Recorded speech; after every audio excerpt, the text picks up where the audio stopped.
Сегодня в школе-гимназии номер 32 имени Марии Курмангалеевой прошел открытый урок, посвященный 30-летию независимости Республики Казахстан. На подобные уроки в заведении приглашаются почетные гости из числа граждан страны, внесших вклад в становление нашего государства и развитие региона.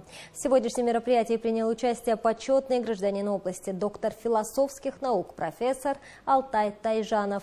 В ходе открытого урока участники рассказали о достижениях Республики Казахстан в контексте развития региона за 30-летний период, а также об истории государства, стратегии роста в условиях независимости и о заслугах первого президента Елбасы Нурсултана Назарбаева в становлении и развитии независимого государства. Основной целью является донести до молодежи всю важность 30-летия независимости и также заслуг первого президента Елбасы Нурсултана Абишевича Назарбаева. В ходе урока мы будем говорить о важности, а также о всех достижениях за все эти 30 лет. Также мы будем использовать разные методики в преподавании, в обучении детей на классных уроках.